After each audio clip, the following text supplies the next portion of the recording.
Hari itu, angin musim panas bertiup lembut di taman kota yang sederhana, di mana aku, Lila, berdiri di depan altar kecil yang dihiasi bunga-bunga murah. Aku memandang Andi, calon suamiku, dengan senyum yang tulus. Matanya berbinar, penuh cinta yang membuat hatiku hangat. Tapi di balik senyum itu, aku menyimpan rahasia besar. Aku bukan gadis biasa dari keluarga sederhana seperti yang semua orang pikirkan. Aku adalah putri tunggal dari Bapak Haryanto, konglomerat terkaya di negeri ini, pemilik kerajaan bisnis yang mencakup properti, pertambangan, dan industri makanan. Kekayaan keluargaku 7 kali lipat dari keluarga Andi, tapi aku memilih menyembunyikannya. Mengapa?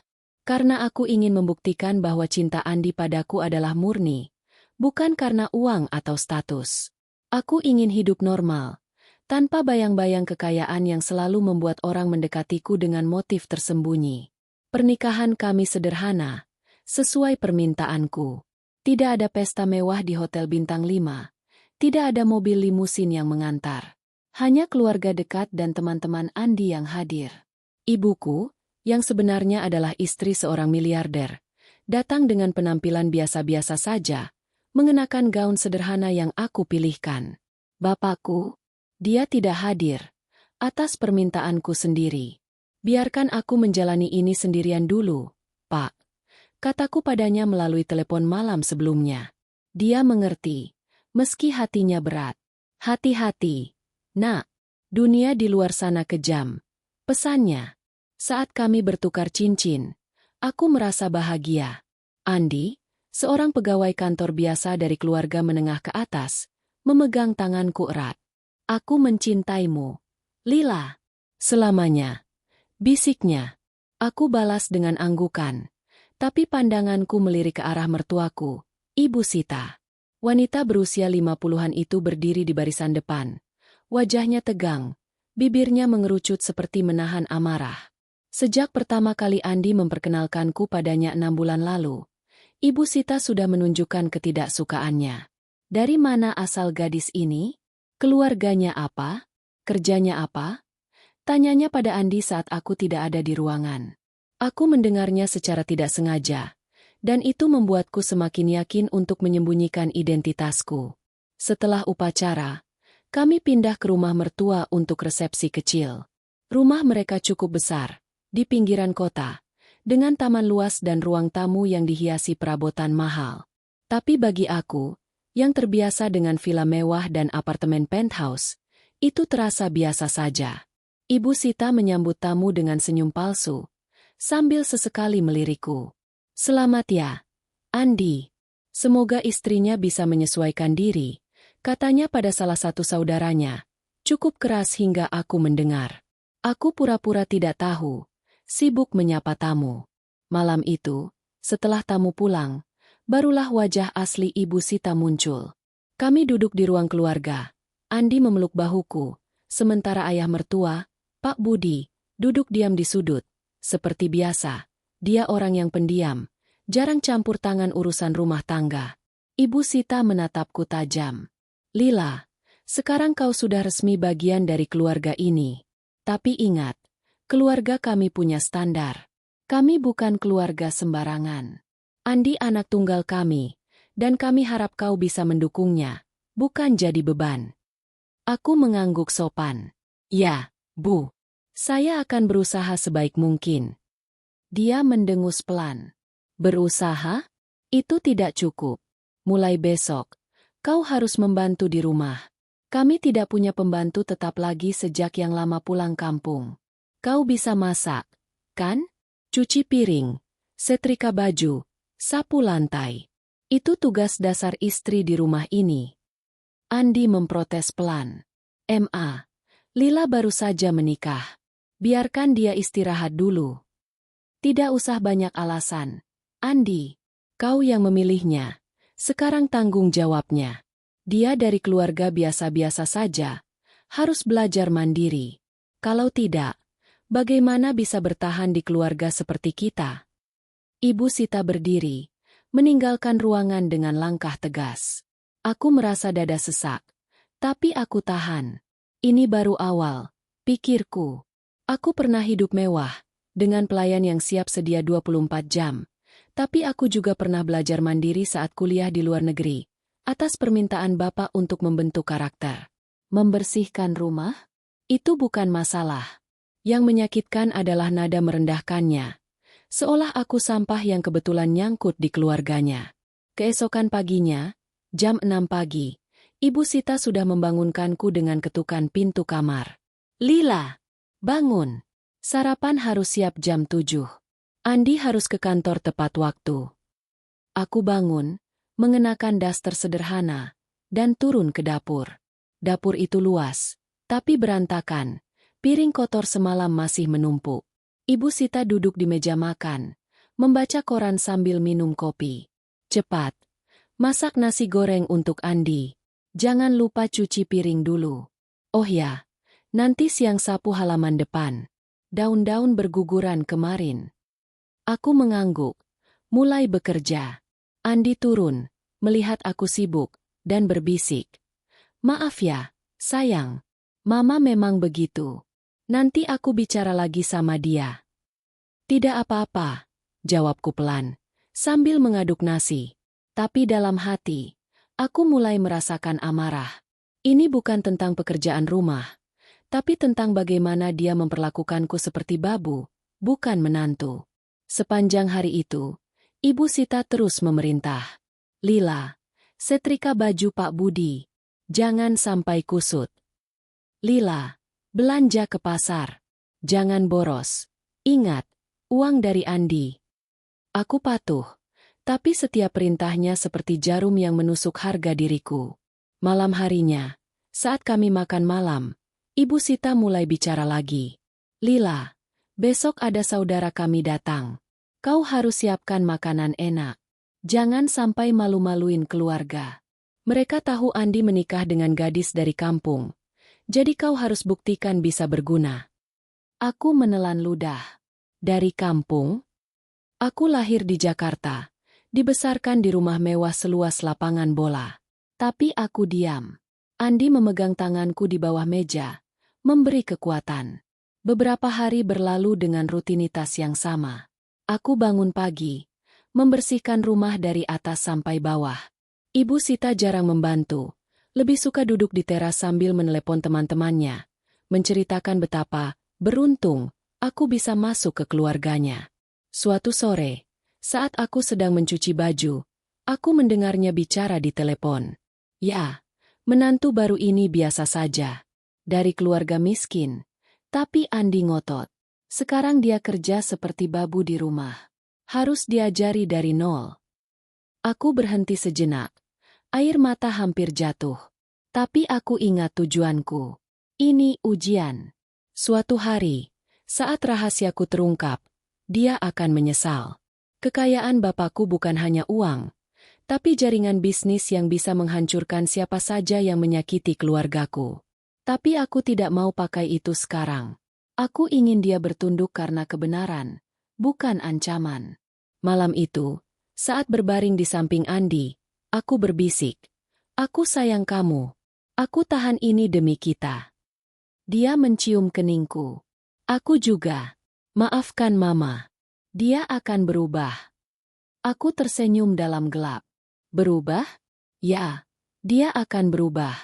Tapi bukan karena Andi, melainkan karena kejutan besar yang menanti.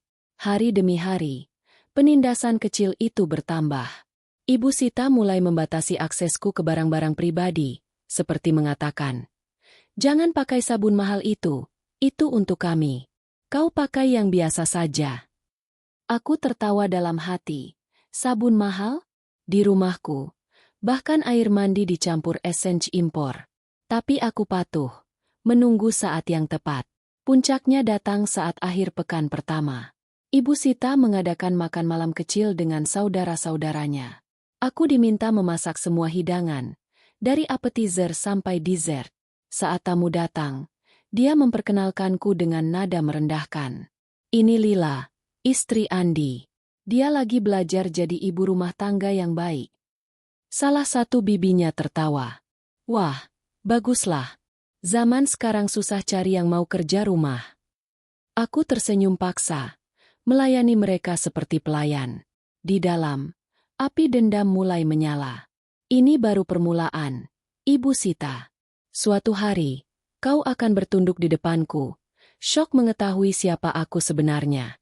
Pagi-pagi buta, suara ayam jantan dari tetangga menyelinap melalui jendela kamar, membangunkanku lebih cepat dari alarm di ponselku yang sederhana.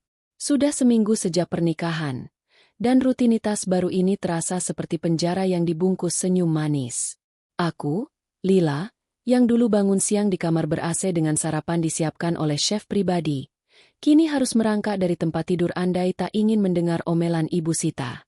"Lila, sudah jam 5:30. Jangan malas," teriaknya dari dapur. Suaranya menusuk seperti pisau dapur yang tumpul. Aku bangun, mengenakan daster usang yang dia pinjamkan, katanya. "Gaunmu terlalu mewah untuk kerja rumah, simpan saja untuk pesta nanti." Pesta? Aku bahkan tak yakin kapan pesta selanjutnya. Turun ke dapur, udara lembab menyambutku, dicampur aroma kopi instan yang Ibu Sita seduh untuk dirinya sendiri. Dia duduk di meja kayu reot, membaca majalah gosip, kakinya selonjor santai. "Hari ini menu sarapan nasi uduk. Jangan lupa tambah telur dadar. Andi suka. Dan cuci semua piring semalam." "Ya, aku capek." Aku mengangguk, mulai menyalakan kompor gas yang sering mati sendiri. "Baik, Bu." Suaraku datar, tapi dalam hati, aku membayangkan dapur rumahku di Jakarta. Peralatan stainless steel impor, oven yang bisa memanggang kue dalam hitungan menit. Di sini, aku harus mengaduk nasi dengan sendok kayu sambil berdoa agar tak gosong. Sementara itu, Ibu Sita melanjutkan.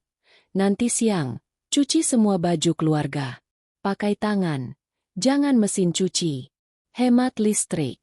Kau kan biasa kerja kasar di kampungmu." Kampung. Aku hampir tertawa.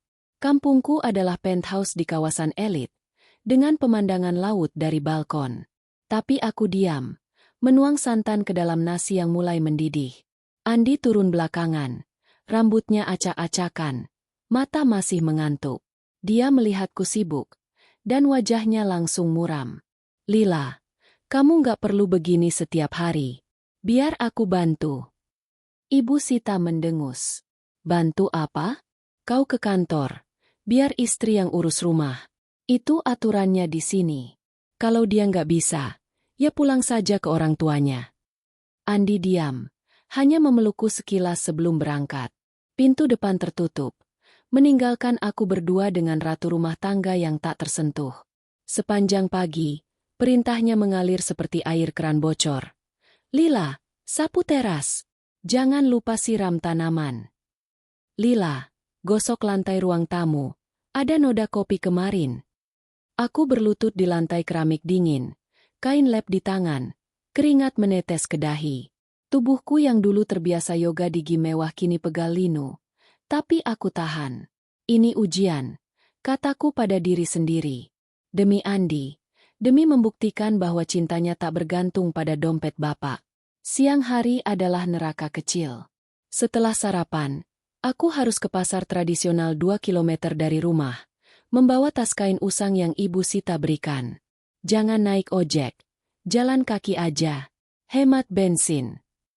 Panas terik menyengat kulitku, debu jalan menempel di kaki. Di pasar, aku tawar-menawar sayur dan ikan segar, seperti yang diajarkan ibu di hari-hari pertama. Jangan dibeli mahal-mahal. Ingat, gaji Andi nggak seberapa.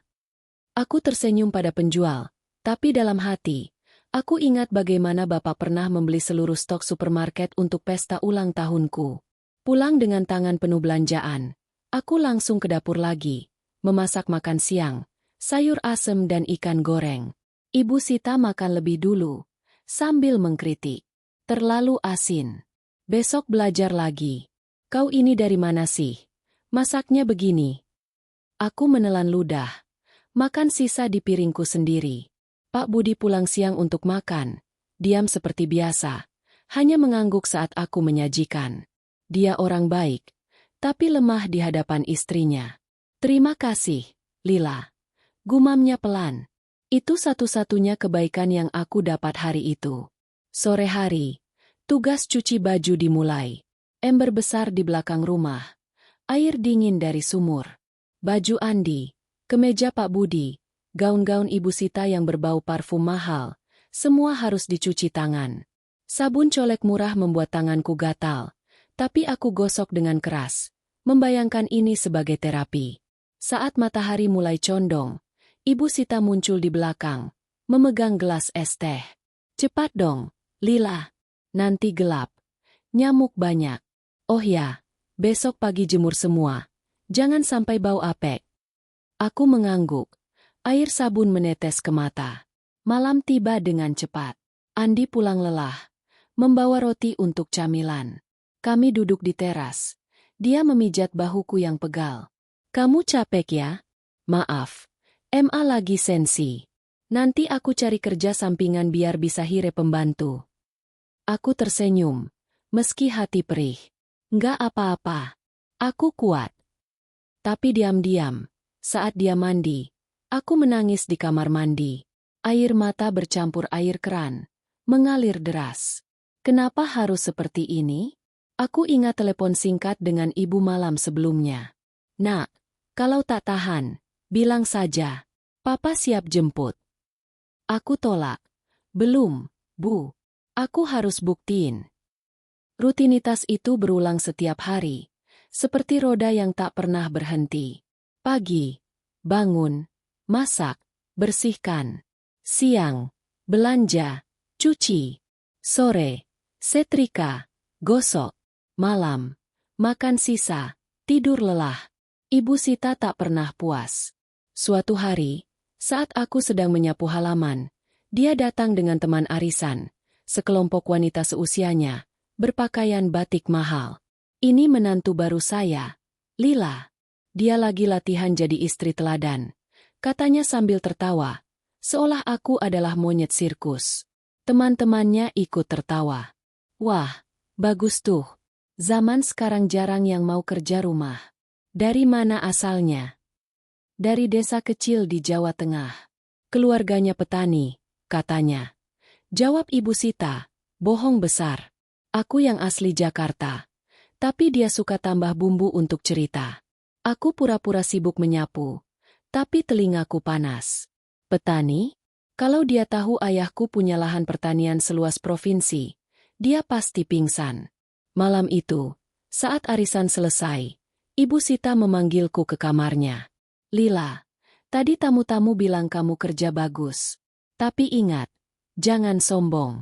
Kau beruntung Andi mau nikah sama kamu. Kalau nggak ada dia, siapa yang mau? Keluargamu kan biasa aja. Aku menunduk, tangan mengepal. Iya, Bu. Terima kasih nasihatnya. Keluar dari kamar, aku lari ke kamar mandi lagi, menangis pelan. Tapi kali ini, bukan hanya sedih, ada amarah. Aku ambil ponsel, hampir saja hubungi Bapak untuk bilang cukup. Tapi aku tahan. Belum waktunya. Hari berikutnya, penindasan naik level. Ibu Sita sakit flu ringan. Tapi dia perintahku seperti perang dunia. Lila, buatkan bubur ayam. Dan pijit kaki saya. Pegal nih. Aku masak bubur, lalu berlutut di samping tempat tidurnya, memijat kakinya yang bengkak. Dia mengeluh terus. Pelan-pelan, kasar banget. Kau ini tangan besi ya? Sementara itu, Andi menelepon dari kantor. Sayang, tahan ya. Weekend ini kita jalan-jalan berdua. Itu harapan kecilku.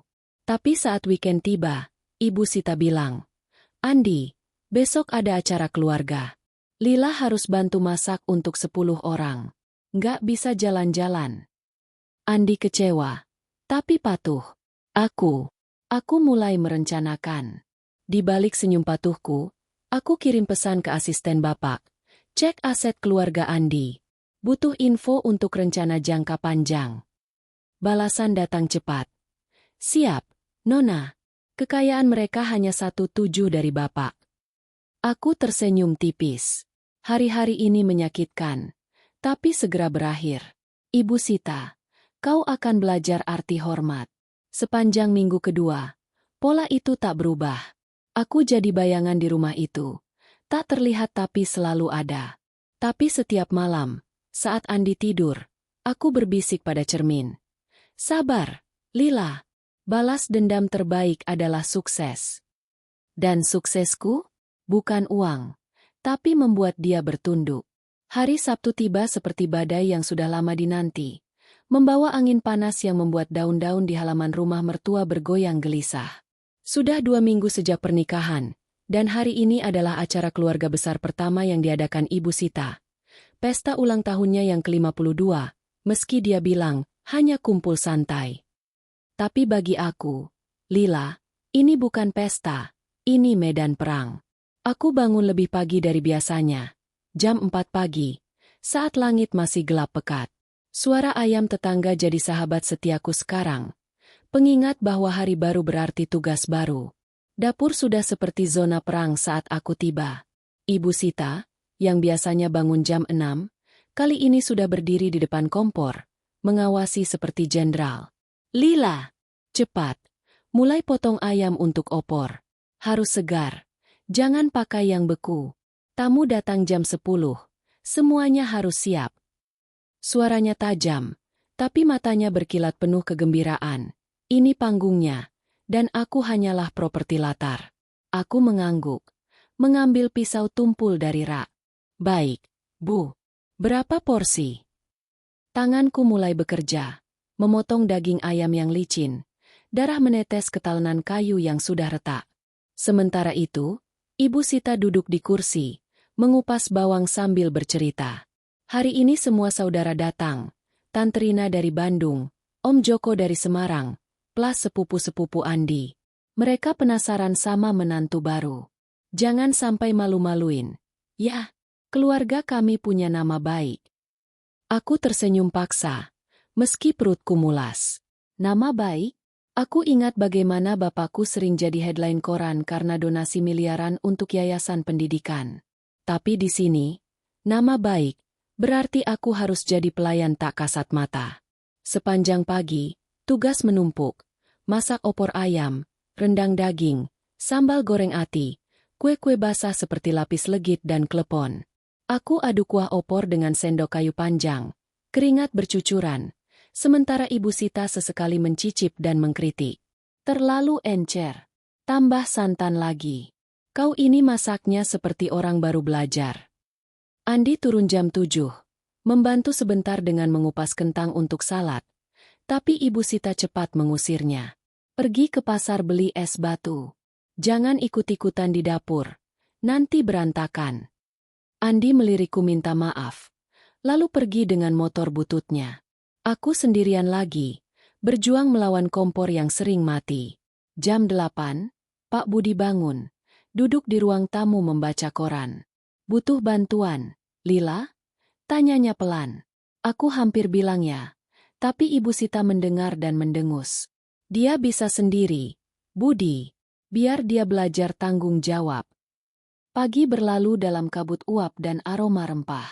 Aku sempat mandi cepat, mengenakan kebaya sederhana yang Ibu Sita pilihkan. Bukan yang bagus, tapi yang cukup untuk tampil biasa. Rambutku diikat asal. Tak ada waktu untuk dandan. Saat jam 10, tamu mulai berdatangan. Mobil-mobil keluarga berderet di halaman, membawa tawa dan pelukan. Pertama Tante Rina, wanita gemuk dengan cincin emas tebal, diikuti 2 anak perempuannya yang berpakaian trendy. Lalu Om Joko, pria paruh baya dengan kumis tebal, membawa istrinya yang cerewet. Sepupu-sepupu Andi, 5 orang muda yang kuliah di kota, ikut ramai, bercanda soal pekerjaan dan gosip seleb. Ibu Sita menyambut mereka seperti ratu. Peluk-pelukan hangat, cium pipi berulang. Masuk, masuk, sudah siap makanannya. Aku berdiri di belakang, tersenyum malu-malu saat diperkenalkan. Ini Lila, menantu baru Andi. Dia yang masak hari ini, loh. Nada suaranya bangga, tapi matanya menyiratkan. Lihat, dia cuma bisa itu. Tante Rina memandangku dari atas ke bawah. Wah, cantik ya. Dari mana asalnya? Sit? Keluarganya apa pekerjaannya? Ibu Sita tertawa ringan. menepuk bahuku seperti memuji anjing setia. Dari Jawa Tengah. Tante. Keluarganya biasa aja. Petani gitu. Tapi Andi suka. Katanya polos. Sekarang dia lagi belajar jadi istri rumah tangga. Kan, Lila? Aku mengangguk. Wajah panas. Iya, Tante. Senang bertemu. Dalam hati, aku ingin berteriak. Petani? Ayahku punya perkebunan teh seluas ribuan hektar. Tapi aku diam. Membawa nampan berisi minuman ke ruang tamu yang sudah penuh. Acara dimulai dengan doa singkat. Lalu makan siang di meja panjang yang disiapkan di teras belakang. Aku tak duduk. Tugasku adalah melayani. Lila, ambilkan nasi tambah untuk Om Joko. Lila, siram es teh ke gelas Tante. Lila, ambilkan sambal. Jangan lupa yang pedas. Perintah Ibu Sita mengalir. Dan tamu-tamu mengangguk setuju. Seolah itu hal biasa. Aku mondar-mandir. Kaki pegal di lantai semen panas. Nampan berat di tangan. Sepupu Andi yang namanya Riko, cowok berusia 25 tahun, sempat bisik padaku saat aku isi ulang piringnya. Kak, capek ya? Duduk dulu dong. Tidak apa-apa, jawabku pelan. Tersenyum lelah. Tapi Ibu Sita mendengar dan langsung angkat suara. Riko, jangan kasihani dia. Lila ini senang kerja, kan? Lagi pula, dia harus biasa. Di kampungnya, pasti bantu orang tua di sawah setiap hari. Semua tertawa. Om Joko menepuk meja. Betul. Zaman sekarang, istri harus mandiri. Andi beruntung dapat yang rajin begini. Tante Rina ikut. Iya, Sita. Kamu hebat mendidiknya. Mantan pacar Andi dulu kan anak pengusaha. Mewah banget. Tapi ini lebih cocok, sederhana. Mantan pacar? Aku ingat Andi pernah cerita sekilas tentang Rara, gadis kaya yang putus karena beda visi. Tapi mendengarnya di sini, di depan semua orang, seperti tamparan.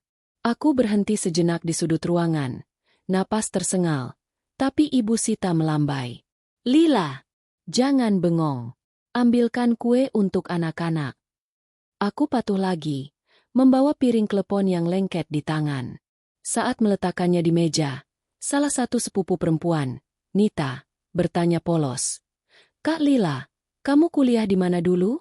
Kerja apa sekarang? Sebelum aku jawab, Ibu Sita potong. Oh, dia cuma lulus SMA, Tante. Sekarang full di rumah. Bantu saya. Kan, Lila? Gak usah malu. Itu tugas istri yang baik. Tawa meledak lagi, lebih keras. Nita memandangku kasihan, tapi tak berkata apa-apa. Aku merasa seperti boneka rusak, ditarik-tarik benangnya di depan penonton. Puncaknya datang saat acara foto keluarga. Semua berdiri berbaris, Andi di sampingku. Tangannya memegang pinggangku pelan untuk dukungan. Ibu Sita di tengah, tersenyum lebar. Fotografer, sepupu Andi yang hobi, berteriak. Senyum semua. Tapi saat klik, Ibu Sita bisik keras ke telingaku. Cukup didengar Tante Rina di sebelah. Lila, jangan pegang Andi terlalu erat. Nanti orang pikir kamu nempel kayak lintah. Ingat, kamu beruntung di sini. Tante Rina terkikik, dan bisikannya menyebar seperti api. Lintah? Hahaha, Sita emang jago bercanda. Tapi bukan canda, itu racun. Aku merasa air mata panas di ujung mata, tapi aku tahan, tersenyum untuk kamera. Andi memandangku khawatir, tapi tak berani protes di depan semua orang. Acara berlanjut dengan karaoke dan obrolan ringan. Aku mundur ke dapur, membersihkan sisa-sisa makanan, tangan gemetar. Bau amis ikan goreng menempel di bajuku, rambut lengket keringat. Saat itu, Nita menyusup masuk, membawa segelas air. Kak, kamu hebat tadi. Jangan dengerin kata-kata Tante Sita. Dia gitu ke semua orang baru. Aku tersenyum lemah. Terima kasih, Nit. Biasa aja kok. Tapi tak biasa. Di dalam, badai bergolak. Aku ambil ponsel dari saku, kirim pesan cepat ke ibu. Hari ini berat. Tapi aku tahan. Kasih tahu papa. Aku kuat. Balasan datang. Kami bangga, nak. Kalau butuh, panggil saja. Sore menjelang. Tamu mulai pulang. Pelukan perpisahan. Ucapan selamat ulang tahun. Tante Rina memeluk Ibu Sita. Pestanya enak. Sit. Menantumu pintar masak. Ajari dia lebih banyak. Ya. Ibu Sita tersenyum. Pasti. Dia kan babu andalan sekarang. Kata, babu. Itu seperti pisau terakhir. Tamu tak dengar. Tapi aku hancur. Saat pintu terakhir tertutup, aku duduk di dapur. Menangis diam-diam sambil mencuci piring terakhir. Andi masuk, memelukku dari belakang. Sayang, maaf. Aku seharusnya bela kamu tadi. Aku tahu, bisikku, menyeka air mata. Tapi ini terlalu jauh. Malam itu, saat rumah sepi, aku berbaring tak bisa tidur. Gambar-gambar tawa mereka, kata-kata Ibu Sita, berputar di kepala. Aku mulai merencanakan, bukan dendam buta, tapi keadilan. Aku hubungi asisten bapak diam-diam. Siapkan dokumen aset keluarga. Saatnya petunjuk muncul. Balasan.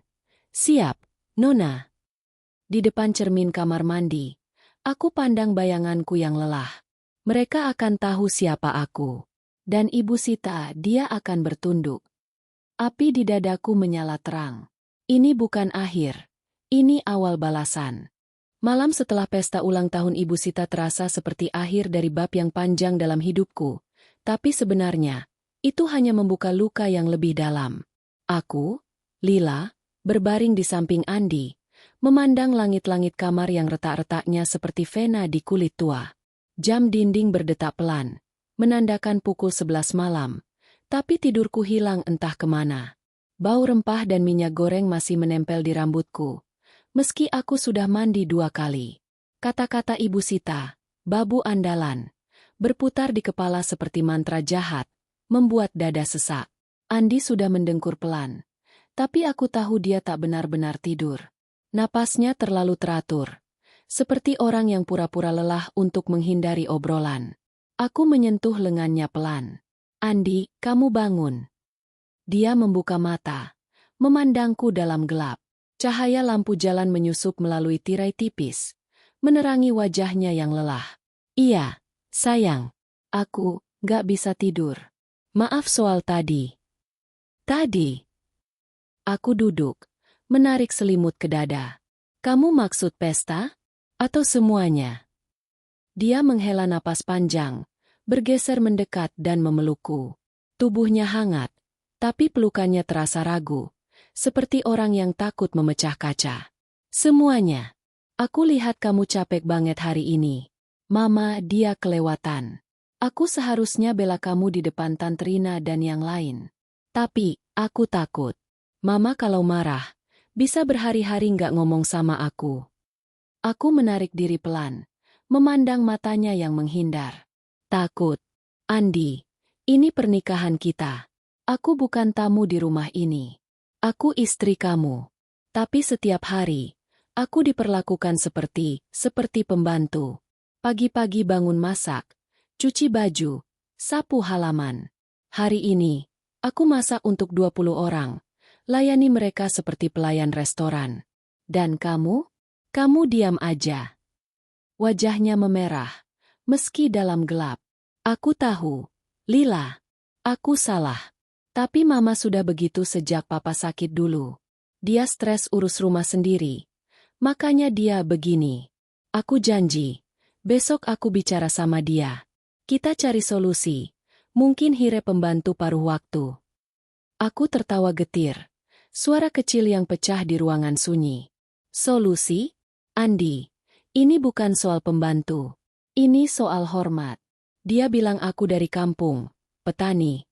Padahal kamu tahu aku dari Jakarta. Dia bilang aku beruntung nikah sama kamu. Seolah aku parasit.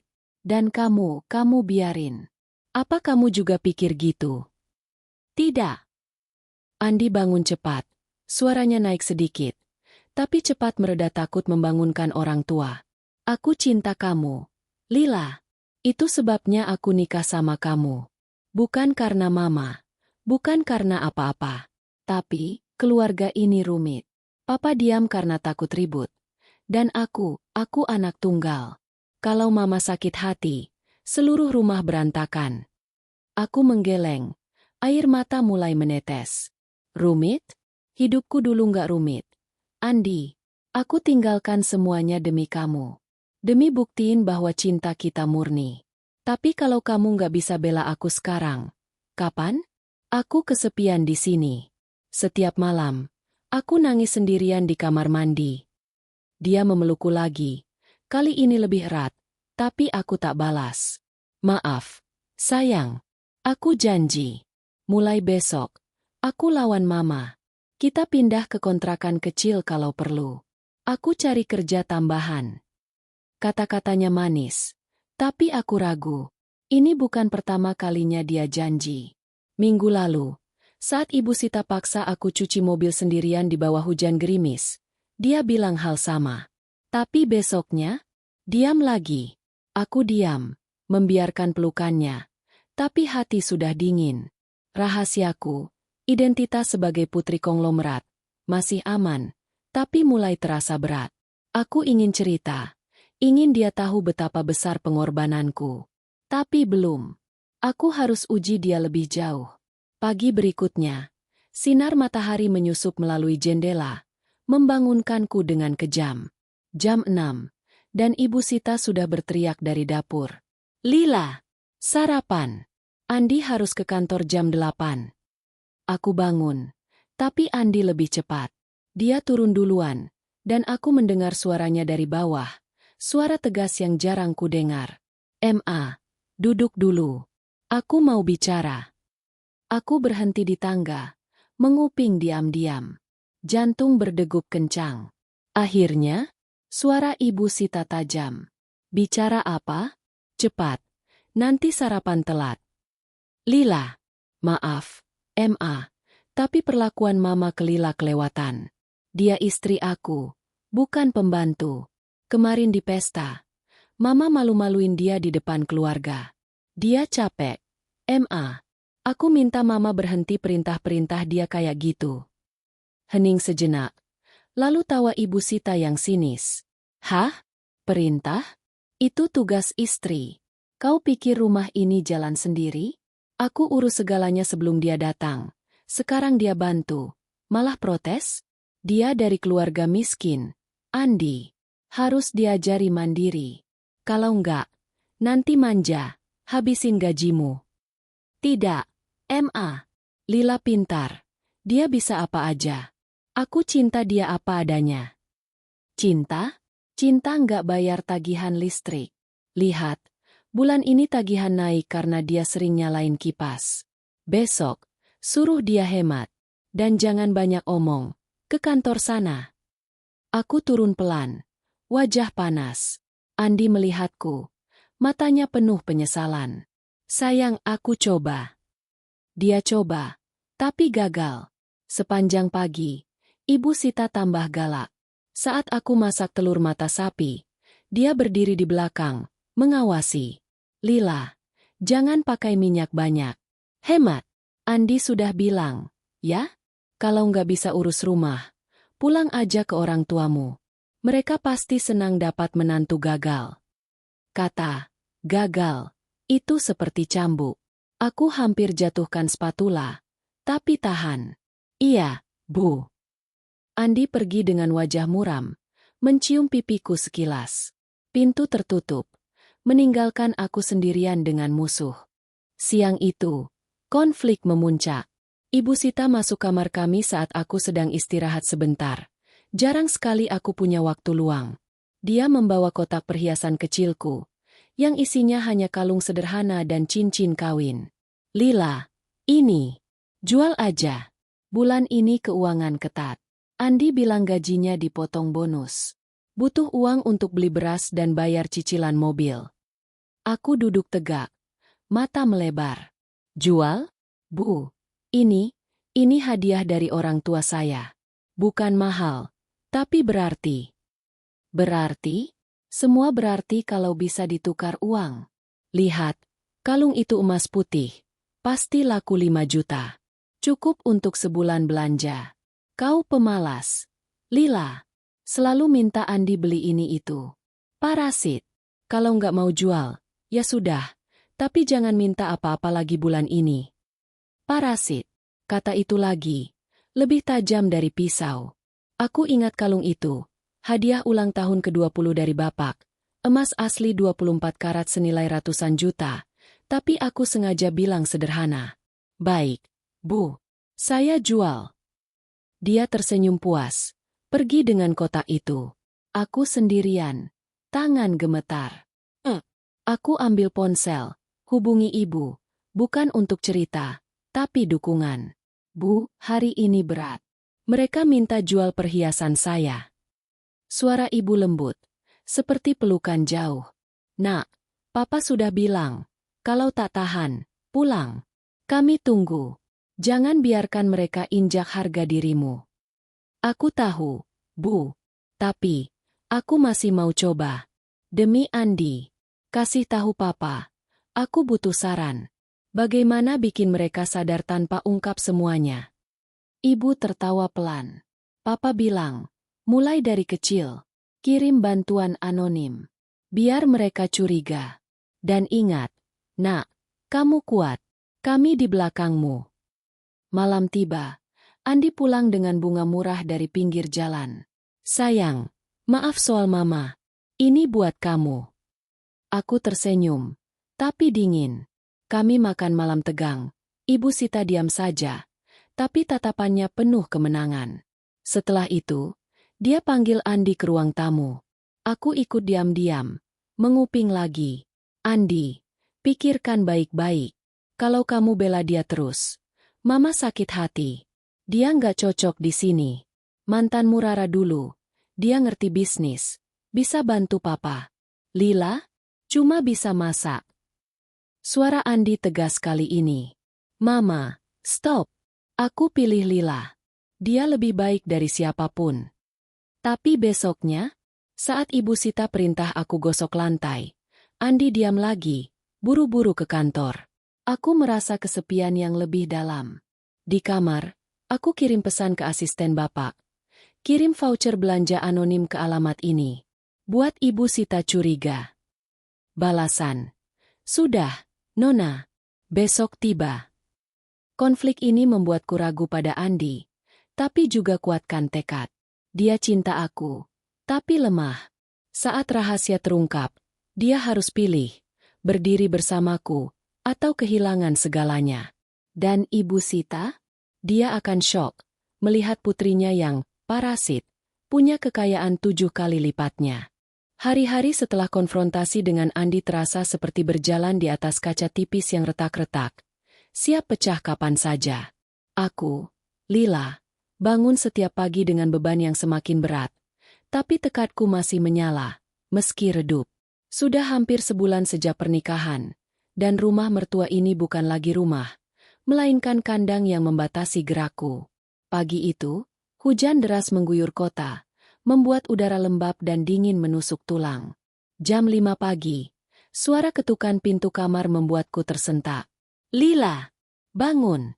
Hujan deras, daun-daun basah di halaman. Sapu sekarang, sebelum banjir. Teriak Ibu Sita dari koridor. Suaranya lebih galak dari biasanya. Aku bangun, mata masih berpasir, dan mengenakan jas hujan plastik murah yang dia berikan minggu lalu. Ini buat kamu, biar nggak basah kuyup kayak anjing kampung, katanya saat itu, dengan senyum sinis. Turun ke halaman belakang. Air hujan bercampur lumpur menyembur ke sepatu lamaku yang sudah bolong. Sapu basah di tangan terasa berat, seperti memikul dosa. Aku sapu daun-daun yang berguguran. Angin kencang menerbangkan semuanya lagi, membuat pekerjaan sia-sia. Tubuhku menggigil, tapi Ibu Sita berdiri di teras, memegang payung, mengawasi seperti sipir. Cepat, jangan pelan-pelan kayak siput. Nanti Andi telat sarapan. Aku mengangguk, air hujan menetes ke wajah, bercampur keringat dingin. Ini bukan lagi rutinitas, ini hukuman. Setelah sapu, Aku harus ke dapur. Masak bubur ayam untuk Andi yang batuk-batuk karena cuaca. Tapi saat kuah mendidih, Ibu Sita masuk, memandang piringku yang kosong. Kamu belum sarapan? Ya sudah, tunggu Andi dulu. Istri harus makan belakangan. Aku tahan lapar. Aduk bubur dengan tangan gemetar. Andi turun. Wajah pucat. Batuknya semakin parah. Dia melihatku basah kuyup. Mata melebar. Lila, kamu, kenapa nggak bilang? Ma, lihat ini. Lila sakit nanti. Ibu Sita mendengus. Sakit? Dia kuat. Andi, di kampungnya pasti sering begini. Kamu yang lemah, batuk mulu. Makan sana, ke kantor. Andi memandangku minta maaf. Tapi pergi tanpa kata. Pintu tertutup, meninggalkan aku sendirian. Siang itu, penindasan naik level. Ibu Sita mengumumkan. Lila, besok ada acara keluarga besar lagi. Reuni arisan saudara. Kamu harus siapkan makanan untuk 30 orang. Mulai sekarang, belanja ke pasar meski hujan. Pasar? Dalam hujan deras? Aku ragu. Tapi dia lemparkan tas kain basah. Pergi naik angkot. Jangan minta Andi antar. Hemat. Aku keluar, jas hujan bocor. Air menyusup ke kulit. Di angkot yang penuh sesak. Orang-orang basah kuyup. Batuk-batuk seperti wabah. Aku turun di pasar. Lumpur setinggi mata kaki. Tawar-menawar sayur yang harganya naik karena cuaca. Daging ayam segar? Habis. Aku harus ambil yang beku. Meski Ibu Sita benci itu. Pulang 2 jam kemudian. Tangan penuh belanjaan basah. Tubuhku menggigil hebat. Malam harinya, saat aku masak persiapan, potong daging, iris bawang, demam mulai menyerang. Kepala pusing, badan panas. Tapi aku tahan. Ibu Sita lewat dapur. Mencium dan mengkritik. Bau amis. Cuci lagi dagingnya. Kau ini ceroboh. Aku patuh, meski tangan gemetar. Andi pulang, melihatku pucat. Sayang, kamu sakit. Istirahat aja besok. Tidak bisa, bisikku. Mama bilang harus siap. Dia marah, tapi pelan. Aku bicara sama Mama.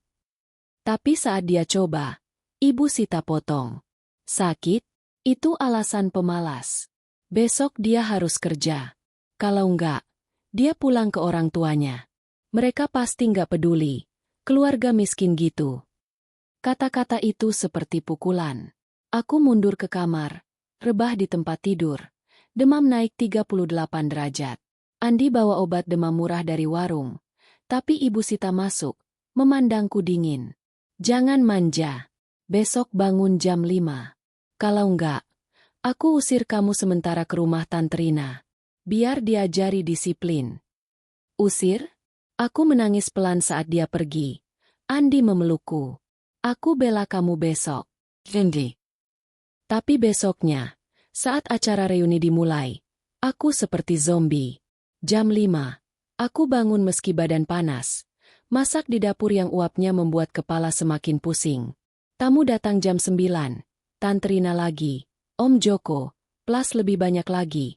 Sepupu jauh, tetangga dekat, total 30 orang. Rumah ramai, tawa bergema, tapi aku di belakang layar. Melayani, sajikan nasi, tuang kuah, ambilkan lauk. Batuku tersengal, tapi Ibu Sita bisik keras di depan semua. Lila lagi flu ringan, tapi kerja terus.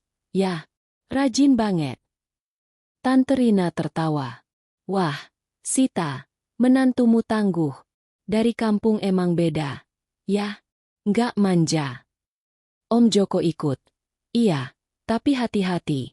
Jangan sampai dia broken home kayak keluarganya. Dengar-dengar orang tuanya cerai. Kan? Makanya dia nikah cepat. Rumor. Aku berhenti di tengah ruangan. Nampan gemetar. Siapa yang bilang? Ibu Sita tersenyum lebar. Suaranya lantang. Oh, iya, Tante. Lila bilang sendiri, orang tuanya ribut terus. Makanya dia lari ke sini. Nikah sama Andi biar aman. Tapi tenang, sekarang dia aman di tangan saya. Cuma susah punya anak, katanya dokter. Tapi ya sudahlah, yang penting rajin kerja. Tawa meledak, lebih keras dari sebelumnya. Susah punya anak? Wah, Andi harus hati-hati. Celetuk sepupu Riko, yang dulu kasihan padaku. Nita, sepupu perempuan, memandangku penuh simpati, tapi diam.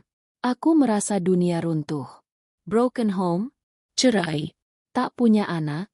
Semua bohong. Keluargaku utuh. Bapak dan ibu masih saling cinta setelah 30 tahun. Dan anak? Aku sehat. Dokter bilang siap kapan saja. Tapi di depan 30 orang, aku dipermalukan seperti sampah. Aku jatuh nampan. Gelas pecah berantakan. Semua diam sejenak. Lalu Ibu Sita berteriak. Lila, bodoh. Bersihkan sekarang. Aku berlutut. Tangan berdarah karena pecahan kaca. Air mata bercampur darah. Andi berlari. Cukup, MA. Lila sakit. Tapi dia terlambat. Aku bangun, lari ke kamar mandi, muntah karena demam dan malu. Di sana, aku rebah di lantai dingin, tubuh panas membara, hati hancur.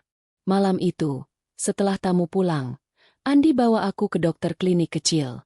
Diagnosis, demam tinggi, kelelahan ekstrim. Istirahat total seminggu, kata dokter. Tapi Ibu Sita, saat Andi cerita, hanya mendengus di telepon. Istirahat? Besok dia harus bantu cuci piring sisa pesta. Kalau enggak, usir ke rumah orang tuanya. Biar mereka urus. Putri broken home, mereka. Andi marah besar. Pertama kalinya. Mama, ini keterlaluan. Lila hampir pingsan tadi. Kalau dia pergi, aku ikut. Hening panjang. Lalu Ibu Sita menangis palsu. Kamu bela dia terus? Baiklah, usir saja. Tapi ingat, tanpa mama, kalian gak apa-apa. Aku mendengar dari kamar. Demam membuat suaraku lemah. Andi, biarin aja. Aku telepon orang tua. Dia masuk, memelukku. Jangan, sayang. Aku atur. Tapi saat aku hampir menyerah, ponsel bergetar. Pesan dari bapak. Nak, mama cerita semuanya. Cukup sudah. Kalau kau tak tahan, papa jemput besok. Tapi kalau mau lanjut, mulai sekarang, buka sedikit rahasia. Kirim bukti kecil. Biar dia curiga. Kekayaan kita bukan untuk pamer, tapi lindungi keluarga. Aku tersenyum lemah, meski panas. Ya, Pak. Besok petunjuk pertama. Pagi berikutnya, meski demam masih ada, aku bangun. Ibu Sita masuk kamar. Wajah dingin. Lila, bangun. Cuci piring. Jangan pura-pura sakit. Aku duduk. Suara tegas meski lemah. Bu, saya sakit beneran. Dokter bilang istirahat. Dia mendengus. Alasan. Kalau nggak kerja, keluar dari rumah ini. Pergi ke keluarga broken home-mu. Itu puncak. Aku ambil ponsel. Hubungi asisten bapak. Kirim paket anonim. Undangan gala dinner elit. Atas nama saya. Besok tiba. Balasan. Siap, Nona. Saat Ibu Sita pergi, aku berbaring lagi. Napas tersengal. Titik nadir ini menyakitkan. Tapi jadi api. Besok, rumor-rumor itu akan mulai retak. Dan saat identitasku terungkap, dia tak hanya syok. Dia akan bertunduk. Minta maaf di depan keluarga besar yang dulu tertawa. Aku tutup mata. Bayangkan wajahnya pucat. Sabar. Lila. Balasan datang. Demamku mulai reda setelah 2 hari istirahat paksa. Tapi luka di hati tak sembuh secepat itu. Aku, Lila, terbaring di kamar kecil yang kini terasa seperti sel tahanan. Mendengarkan hujan yang masih deras di luar jendela. Sudah sebulan lebih sejak pernikahan. Dan titik nadir di reuni arisan itu seperti pisau yang masih tertancap dalam dada. Rumor broken home, tuduhan tak subur, perlakuan seperti sampah di depan 30 orang. Andi setia menjagaku, membawa bubur hangat dari warung dekat, memijat kaki yang pegal karena hari-hari berlari-lari melayani. Tapi Ibu Sita? Dia seperti hantu yang menghantui, sesekali masuk kamar dengan tatapan dingin, meninggalkan piring kosong atau perintah samar. Lila, besok kalau sudah sehat, cuci baju kotor minggu ini. Aku tahu dia ingin aku patah semangat, tapi pagi itu, saat suara ayam tetangga membangunkanku jam 5, sesuatu berubah. Demam sudah turun. Tubuhku masih lemah tapi pikiranku jernih. Aku duduk di tepi tempat tidur, memandang bayanganku di cermin kecil yang retak. Wajah pucat, mata bengkak, tapi ada kilau baru di sana. Aku tak lagi gadis patuh yang menangis diam-diam di kamar mandi. Aku Putri Haryanto, pewaris kerajaan bisnis yang bisa menggerakkan roda ekonomi kota ini. Rahasiaku bukan lagi beban, tapi senjata.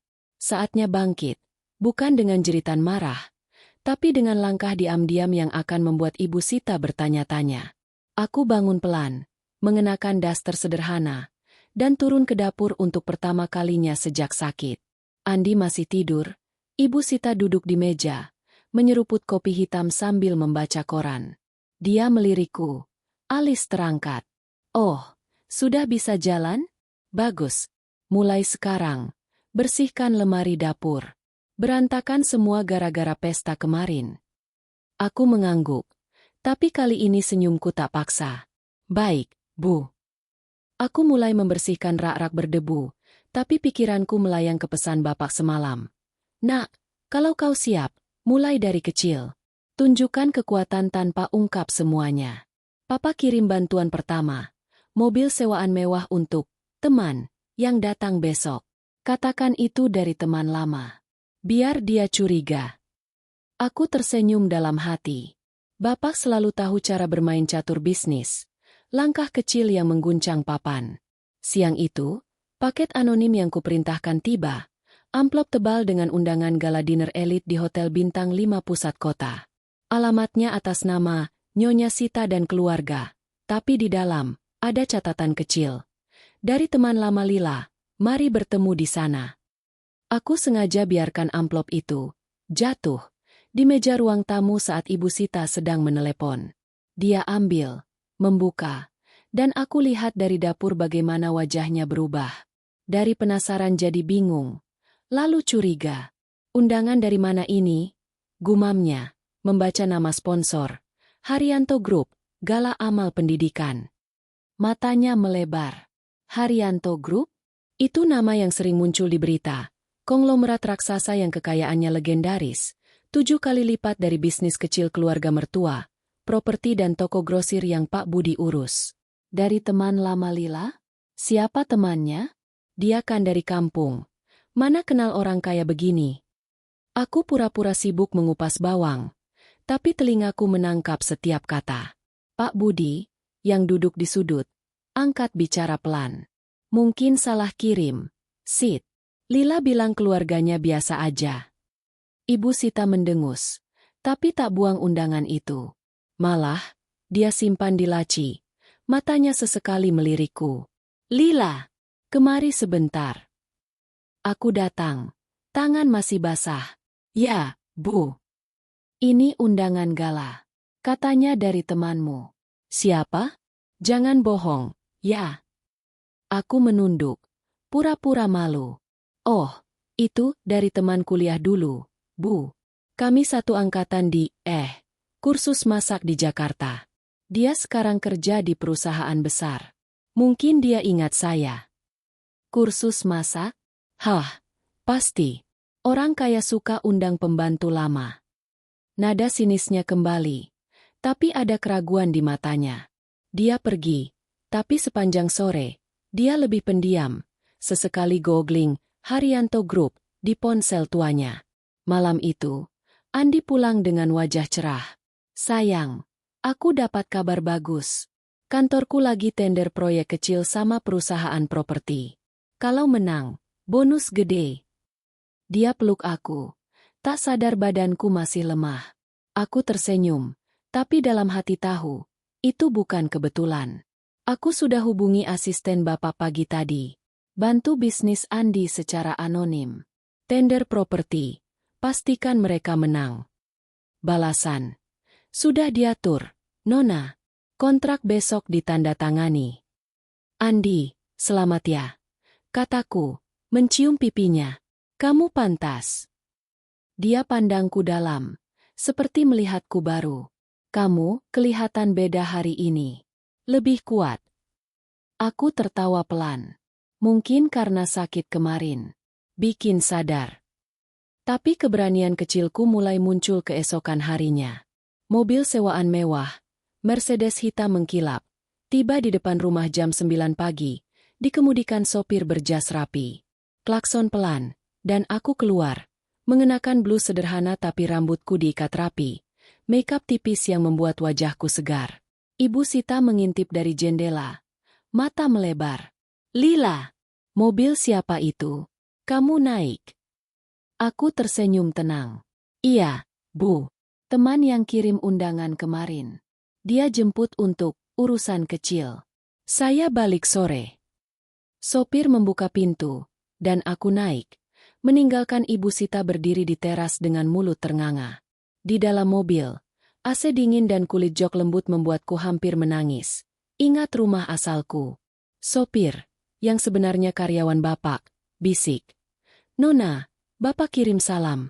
Ini rencana, sore nanti, antar kembali dengan hadiah kecil, tas branded untuk Bu Sita, katakan dari teman. Aku angguk. Terima kasih, Om. Sepanjang hari, aku tak benar-benar kemana-mana, hanya keliling kota, berhenti di kafe elit untuk makan siang yang layak pertama kalinya sejak menikah. Es kopi susu impor, sandwich salmon, pemandangan skyline. Saat kembali sore, tas Gucci hitam di tangan sopir. Ibu Sita sudah menunggu di pintu. Wajah campur antara marah dan penasaran. Dari mana? Siapa temanmu itu? Teman lama, Bu. Namanya Rina. Dia bilang, ini hadiah kecil untuk Bu, sebagai ucapan selamat atas pernikahan saya. Aku serahkan tas. Pura-pura biasa. Dia ambil.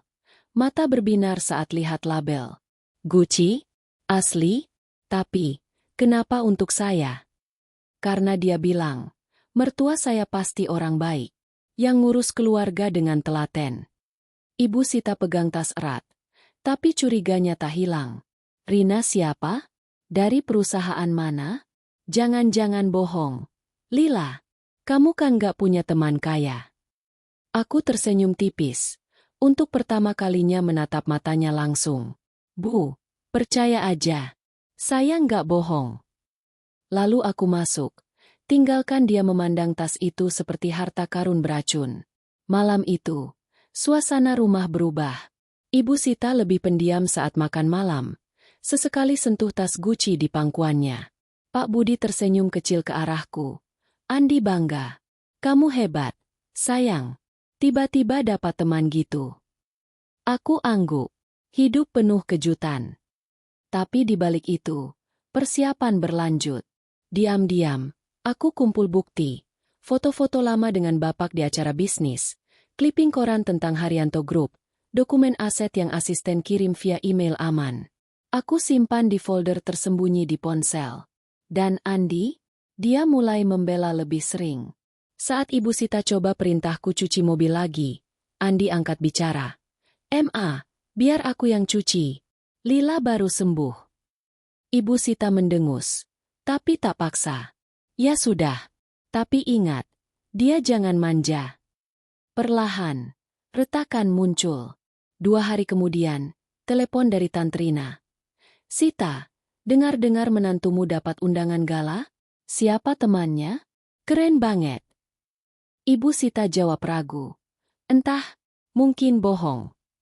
Tapi malamnya, dia googling lagi, dan aku dengar gumamannya. Lila dari Jawa Tengah? Kok kenal Haryanto? Aku tersenyum di kamar. Andi memelukku. Kamu rahasia apa? Sayang, kelihatan punya cerita.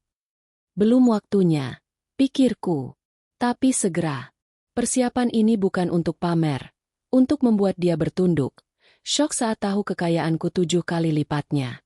Dan saat itu, dia tak lagi semena-mena.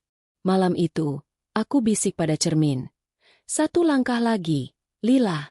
Mereka akan lihat siapa kamu sebenarnya.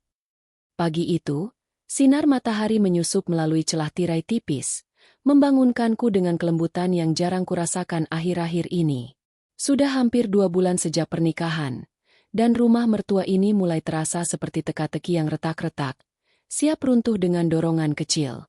Aku, Lila, bangun dengan energi baru, bukan karena istirahat, tapi karena rencana yang mulai berputar seperti roda gigi halus di balik layar.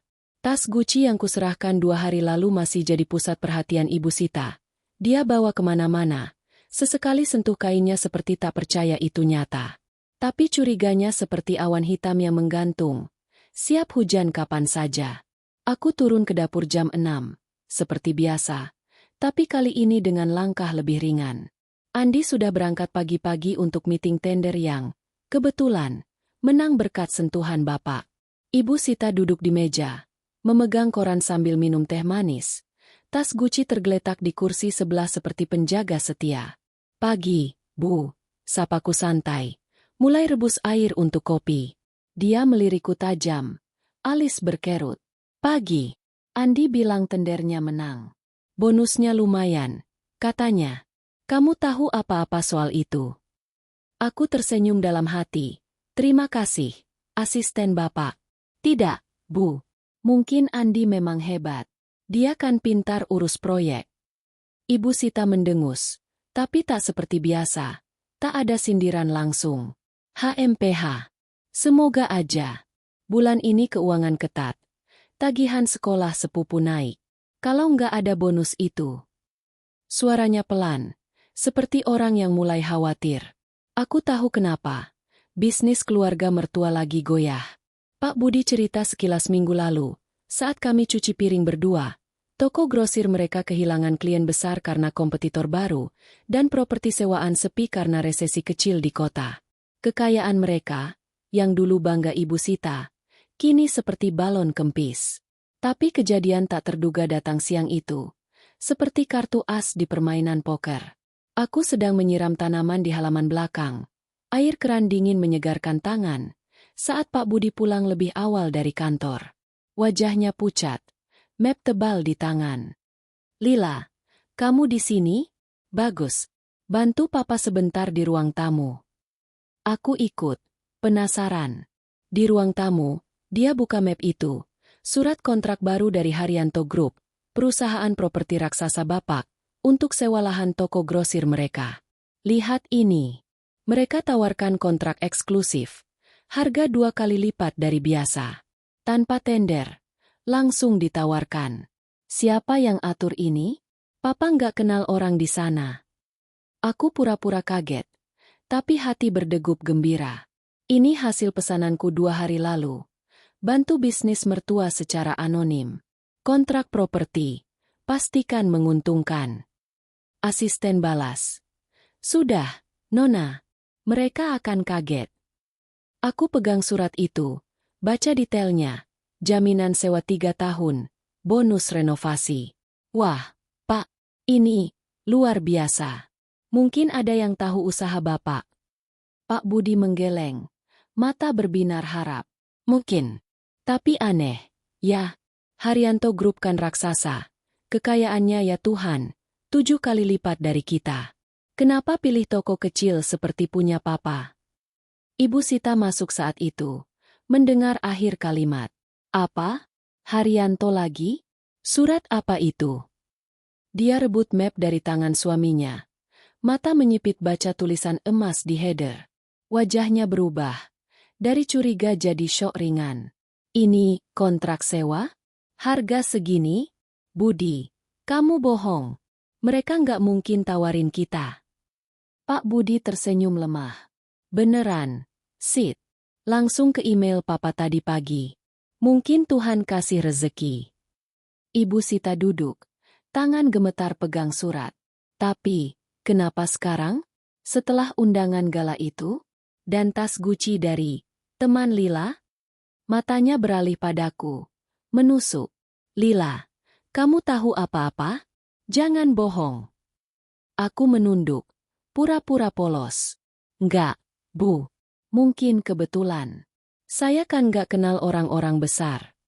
Dia mendengus, tapi keraguan jelas. Kebetulan, 2 kali nama Haryanto muncul setelah kamu datang? Kau ini dari mana sebenarnya? Bukan dari kampung petani, kan? Cerita bohong semua. Pak Budi angkat tangan. Sid, jangan tuduh. Lila baik. Dia bantu banyak di rumah. Tapi Ibu Sita tak puas. Sepanjang sore, dia mondar-mandir, telepon Om Joko. Joko, cek dong, kenapa Haryanto Group tiba-tiba kontrak sama Budi? Ada apa? Jawaban Om Joko samar, tapi cukup bikin dia gelisah. Entah, Sid, mungkin jaringan bisnis. Tapi aneh, mereka biasa deal sama raksasa. Kok pilih kalian? Malam tiba dengan undangan elit yang kuperintahkan selanjutnya. Amplop tebal lagi, kali ini atas nama keluarga Andi, undangan khusus dari Haryanto Group. Diselipkan di pintu oleh kurir anonim, dengan catatan. Terima kasih atas kerjasama properti. Mari diskusi lebih lanjut di gala amal. Aku temukan. Itu saat cuci tangan di wastafel. Lalu panggil Ibu Sita. Bu, ini jatuh di depan. Alamatnya rumah kita. Dia rebut. Buka dengan tangan gemetar. Lagi? Gala amal? Diskusi properti? Ini pasti salah. Tapi matanya tak bisa bohong. Ada campuran takut dan excited. Lila, kamu ikut ke gala ini? Siapa? Teman lama. MU itu? Rina? Atau orang lain? Aku angkat bahu. Mungkin. Bu, kalau Bu mau, saya bisa tanya. Tapi saya nggak janji. Dia diam. Tapi malam itu, saat makan malam, suasana berubah. Andi pulang dengan berita bonus. Kantor dapat proyek lanjutan dari klien besar. Gaji naik 50%. Dia peluk aku. Tak sadar itu semua dari jaringan Bapak. Ibu Sita pandang kami. Garpu berhenti di udara. Klien besar? Siapa? Perusahaan properti. MA. Namanya. Haryanto Group. Jawab Andi santai. Wajah Ibu Sita pucat pasi. Garpu jatuh ke piring. Bunyi kling keras. Haryanto lagi? Andi, kamu bohong. Andi geleng. Enggak. MA. Tender kemarin menang gara-gara rekomendasi mereka. Bos bilang, ada yang usul nama aku. Hening menyelimuti meja. Pak Budi batuk pelan. Rezeki. Sid. Mungkin Lila bawa hoki. Ibu Sita pandangku tajam. Seperti detektif yang hampir pecahkan kasus. Hoki. Atau rahasia? Lila. Jawab jujur. Kamu siapa sebenarnya? Bukan dari Jawa Tengah. Kan? Keluargamu. Apa hubungannya sama Haryanto? Aku tersenyum tipis. Untuk pertama kalinya tunjukkan sedikit keberanian. Bu, saya Lila, istri Andi. Itu aja. Mungkin Tuhan kasih berkah karena kita baik hati. Dia mendengus. Tapi tak perintah apa-apa malam itu. Malah, dia bangun lebih awal besok pagi. Googling, Haryanto Group pemilik, di ponsel. Aku dengar dari kamar. Haryanto putrinya? Tunggal? Tunggu. Nama depannya. L. Napasnya tersengal. Nggak mungkin. Lila dari kampung. Tanda-tanda itu mulai muncul seperti bintang di langit gelap. Siang berikutnya, saat aku sedang setrika baju, tugas yang kini kurasa lebih ringan, tiba paket kecil. Kotak perhiasan dari teman Rina. Isinya anting mutiara asli senilai puluhan juta, dengan kartu. Untuk menantu yang spesial. Sampai jumpa di gala. Aku serahkan ke Ibu Sita, yang lagi arisan virtual dengan Tante Rina. Ini lagi? Dari siapa? Tanya Tante Rina di layar, mata berbinar. Dari teman Lila, katanya. Jawab Ibu Sita, buka kotak. Mutiaranya asli? Ini mahal banget. Tante Rina tertawa. Sita, menantumu rahasia apa? 2 kali undangan Haryanto. Sekarang perhiasan? Aku cek berita. Putri Haryanto namanya L sesuatu. Lila? Tunggu. Foto lama. Mirip. Ibu Sita tutup layar buru-buru. Wajah merah padam. Nggak mungkin. Dia bohong semua. Tapi suaranya gemetar. Sepanjang sore, dia lebih hormat, bukan perintah. Tapi, Lila, tolong ambilkan teh. Aku jawab ya, tapi dalam hati. Mulai, Bu. Keraguanmu adalah awal. Andi notis perubahan itu malamnya. Saat kami jalan-jalan kecil di taman dekat rumah. Pertama kalinya sejak sakit. Mama aneh hari ini. Nggak marah-marah. Kamu apa-apain, sayang? Aku pegang tangannya erat. Nggak apa-apa. Mungkin dia capek. Tapi tak capek. Dia takut. Konflik internalnya kelihatan saat dia panggilku ke kamarnya sendirian malam itu. Lila, duduk. Kita ngobrol. Aku duduk. Jantung berdegup. Ya, Bu. Undangan gala itu besok. Kamu ikut? Mungkin, Bu. Kalau Bu mau. Dia gigit bibir. Aku mau. Tapi jangan bilang siapa-siapa. Dan terima kasih tasnya. Bagus. Aku tersenyum. Sama-sama, Bu. Dia pergi, tapi aku tahu. Malam itu, dia tak tidur. Googling berlanjut. Telepon ke teman bisnis. Tanda-tanda kebenaran mulai muncul. Retakan dinding arogansinya. Besok di gala, petunjuk lebih besar. Dan saat klimaks tiba, dia tak hanya ragu. Dia akan syok, bertunduk di depan keluarga besar yang dulu tertawa padaku. Hari gala amal itu tiba seperti badai yang sudah lama diramalkan. Membawa angin segar yang bercampur petir di kejauhan. Aku, Lila, bangun pagi dengan hati berdegup kencang. Tapi bukan takut, ini kegembiraan terkontrol, seperti aktor yang tahu ending naskahnya. Sudah 2 bulan sejak pernikahan, dan tanda-tanda kebenaran yang kutanam seperti benih kini mulai bertunas, membuat Ibu Sita gelisah seperti kucing di atap rumah bocor. Undangan Haryanto Group itu, dengan janji, diskusi properti, dan pertemuan spesial, tergeletak di meja ruang tamu seperti bom waktu. Malam sebelumnya, dia mondar-mandir di koridor, ponsel di tangan, googling foto-foto lama bapak di berita, wajahnya yang tegas, senyum ibu yang anggun, dan aku, anak tunggal yang jarang muncul di publik, tapi cukup untuk membuatnya bergumam. Nggak mungkin. Lila? Putri Haryanto? Dia kan babu di rumah ini. Pagi itu, jam 6, aku turun ke dapur dengan gaun sederhana yang kusewa diam-diam, bukan kebaya usang, tapi dress hitam simpel yang membuatku terlihat dewasa. Rambutku digerai dengan ikat kepala mutiara dari paket teman Rina. Ibu Sita sudah ada di sana. Mata merah karena kurang tidur. Tas Gucci tergantung di bahu seperti perisai.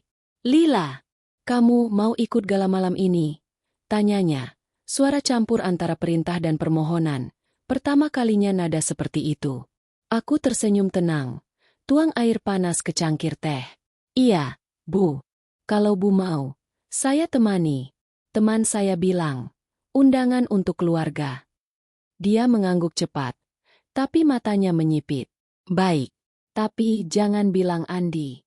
Ini urusan Mama. Dia kan sibuk kerja. Andi memang sibuk.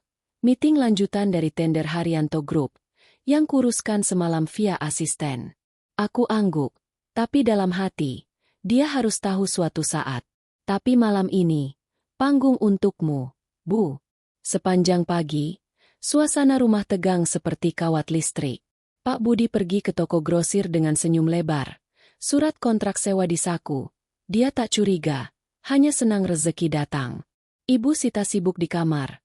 Coba gaun-gaun lamanya yang sudah usang, mengeluh soal berat badan. Lila, tolong bantu pilih. Yang mana cocok?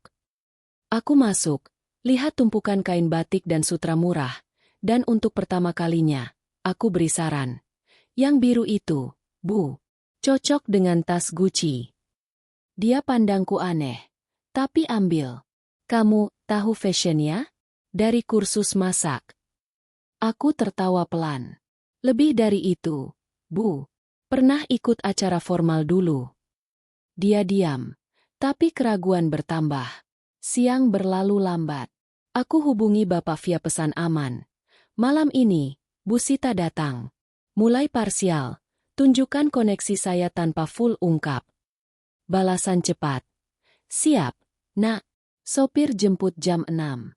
Di Gala, teman Rina akan cerita soal Lila Haryanto.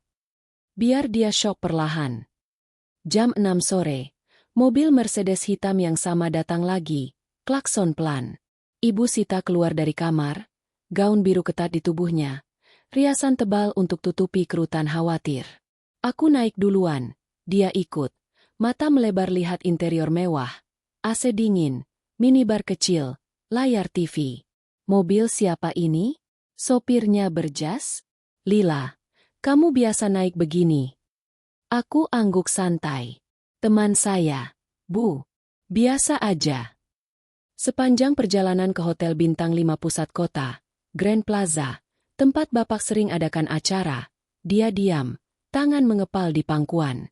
Kota malam ramai, lampu neon berkedip, tapi di dalam mobil, hening seperti makam. Akhirnya, dia buka suara. Lila, jujur deh. Siapa? Rina. Ini? Kenapa undang kita? Dan Haryanto Group. Kamu kenal pemiliknya? Aku pandang jendela, pura-pura mikir. Bu, saya cuma kenal sedikit. Tapi malam ini, mungkin ada jawaban. Hotel Grand Plaza menyambut dengan karpet merah dan pelayan berjas tuxedo. Kami turun, sopir bisik padaku. Nona, meja utama. Bapak tunggu isyarat. Ibu Sita pegang lenganku erat.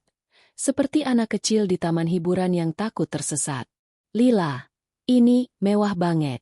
Aku nggak biasa. Kamu santai aja. Bentrokan pintu ballroom emas. Aroma parfum mahal dan musik piano lembut menyambut.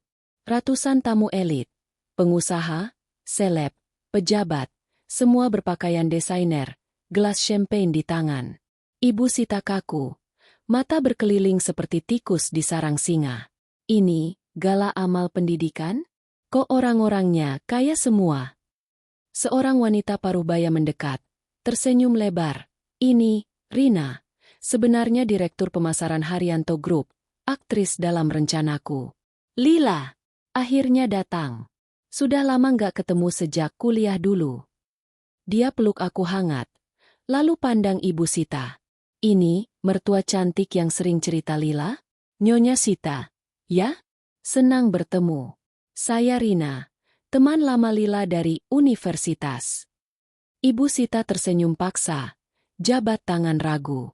Senang bertemu. Universitas? Lila bilang kursus masak. Rina tertawa ringan, mata berbinar. Oh, itu candaan kami dulu. Lila kan pintar. Lulusan UI jurusan bisnis. Anaknya Pak Haryanto, pemilik perusahaan ini. Putri tunggal, loh, selalu rendah hati. Sengaja sembunyi identitas biar hidup normal. Wajah Ibu Sita memucat. Champagne di tangannya hampir tumpah. Pak Haryanto? Putri tunggal? Lila kamu. Aku angguk pelan, tapi tak konfirmasi penuh. Parsial, seperti rencana. Bu, duduk dulu. Nanti cerita panjang. Kami pindah ke meja utama, di mana Bapak duduk. Pria berjas abu-abu mahal, rambut putih rapi, senyum hangat saat lihat aku. Tapi dia pura-pura kenal baru. Nyonya Sita? Saya Haryanto. Terima kasih hadir. Putri saya, Lila, sering cerita soal mertuanya yang baik hati. Ibu Sita duduk, kakinya gemetar di bawah meja. Putri, Anda? Lila, ini bohong, kan? Kamu dari Jawa Tengah, keluarga petani. Broken home, susah punya anak. Kamu babu di rumah saya. Tawa pelan dari tamu di meja. Beberapa kenal aku dari acara lama. Rina angkat bicara, suara lembut tapi tegas. Nyonya Sita, Lila sengaja sembunyikan. Dia uji cinta suaminya, Andi. Keluarganya utuh, sehat, dan kekayaan Haryanto Group 7 kali lipat dari bisnis rata-rata di kota ini. Kontrak properti kemarin? Itu dari Lila. Tas Gucci? Hadiah kecil dari saya. Dia nggak pernah bilang karena mau lihat sikap asli keluarga Andi. Syok Ibu Sita terlihat. Mulut terbuka, mata basah, tangan tutup dada seperti serangan jantung. 7 kali lipat? Kontrak itu dari kamu? Tapi kenapa? Aku perlakukan kamu seperti parasit, babu, Bapak. Nada tenang tapi dingin. Kami tahu, Nyonya. Lila cerita semuanya. Rumor di keluarga besar. Perintah cuci di hujan. Malu-maluin di pesta. Tapi dia tahan. Karena cinta Andi. Sekarang, Anda tahu. Ini parsial. Identitasnya. Full story besok. Saat keluarga besar kumpul lagi. Ruangan bergumam. Beberapa tamu pandang kami penasaran. Ibu Sita bangun tiba-tiba. Kursi bergeser keras. Maaf. Lila, aku salah. Aku nggak tahu, aku pikir kamu miskin. Makanya ajari kerja.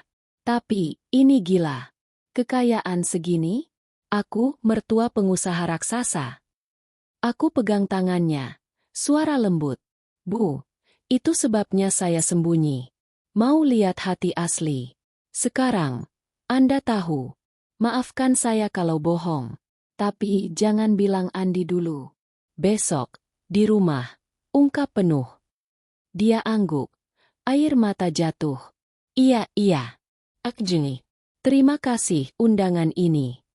Tapi di balik maaf, syoknya dalam. Dia bertunduk pelan. Kepala menunduk seperti ratu yang kalah perang. Acara berlanjut. Pidato Bapak soal amal pendidikan, donasi miliaran yang disorot media. Ibu Sita diam, minum champagne pelan. Mata sesekali pandangku penuh hormat baru. Saat pulang, di mobil, dia bisik. Lila besok, di depan keluarga, aku dukung kamu. Nggak ada lagi semena-mena. Kamu bos di rumah itu sekarang. Aku tersenyum. Bukan bos, Bu.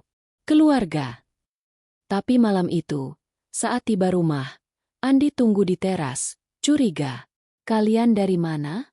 Mama kelihatan aneh. Ibu Sita jawab cepat. Cuma arisan, Nak. Besok cerita.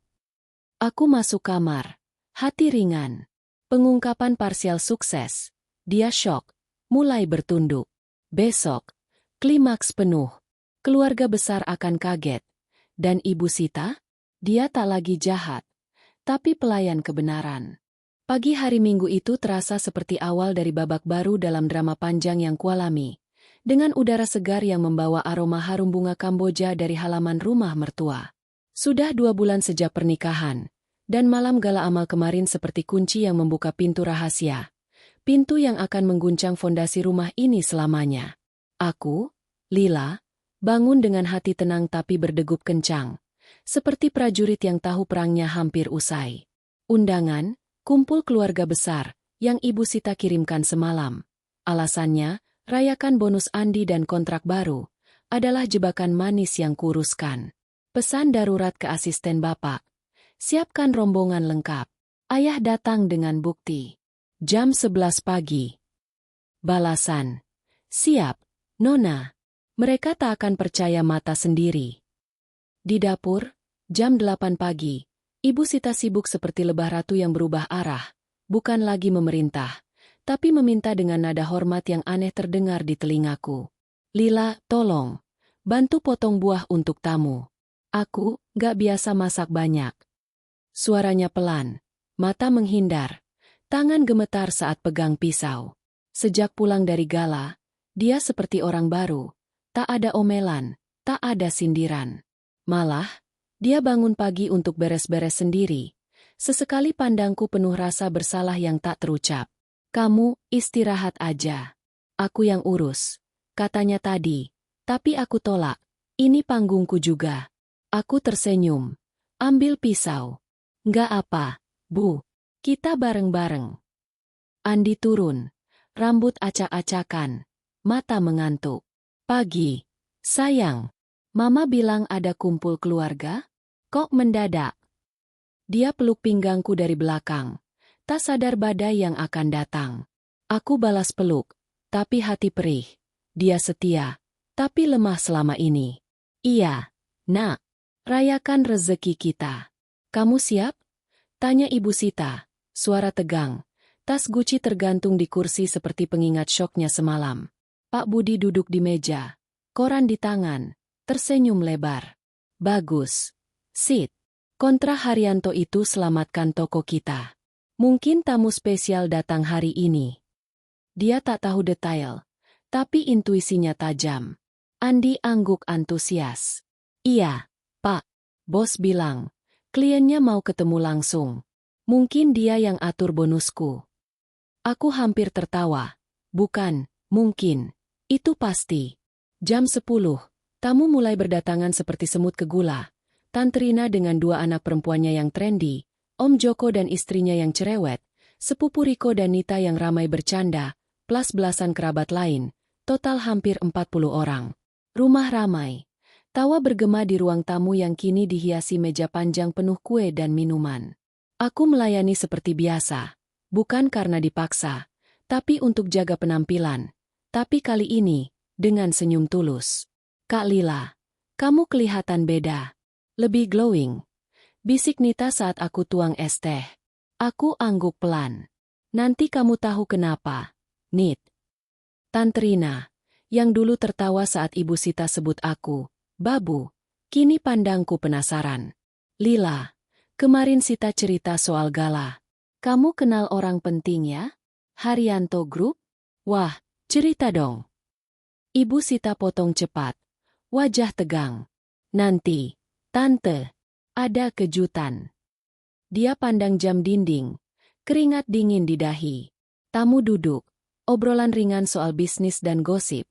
Tapi suasana tegang. Seperti tahu ada bom yang akan meledak. Jam 11 tepat. Suara klakson deretan mobil mewah menggema di halaman depan. Mercedes hitam, Bentley silver, dan Rolls-Royce putih. Rombongan bapak yang sengaja dibuat dramatis. Pintu terbuka, dan bapak keluar pertama. Berjas abu-abu impor. Diapit dua pengacara dan asisten utama. Map tebal di tangan. Di belakang, ibu, wanita anggun berkebaya sutra. Rambut disanggul rapi, turun dengan senyum hangat. Lalu, 4 direktur Haryanto Group, masing-masing pegang tablet dan dokumen. Total 10 orang, seperti delegasi kerajaan. Tamu di ruang tamu hening seketika. Mata melebar. Mobil siapa itu? Mewah banget. Gumam Om Joko. Andi berdiri. Bingung. Ini klien bosku. Ibu Sita pucat pasi. Tangan menutup mulut. Tapi dia angguk ke arahku. Isyarat untuk mulai. Aku bangun. Suara tenang tapi lantang. Semua. Ini orang tua saya. Bapak Haryanto dan Ibu. Plus tim dari Haryanto Group. Ruangan meledak gumaman. Haryanto? Pemilik konglomerat itu. Lila? Putri Haryanto. Tante Rina hampir tersedak kue. Sita. Ini bohong. Lila dari kampung. Bapak maju. Jabat tangan Pak Budi yang kaget. Selamat siang, Bapak Budi. Terima kasih undangannya. Kami datang untuk klarifikasi bisnis. Dan yang lebih penting, keluarga. Dia pandang aku. Mata penuh kebanggaan. Lila, ceritakan. Aku tarik napas dalam. Berdiri di tengah ruangan. Semua mata tertuju padaku. Andi di samping. Wajah pucat. Ibu Sita duduk. Kepala menunduk. Semua, maafkan saya bohong selama ini. Saya bukan dari Jawa Tengah, bukan dari keluarga petani. Saya Lila Haryanto, putri tunggal Bapak. Kami punya bisnis properti, pertambangan, makanan. Inilah Haryanto Group. Kekayaannya 7 kali lipat dari bisnis rata-rata di kota ini, termasuk keluarga mertua.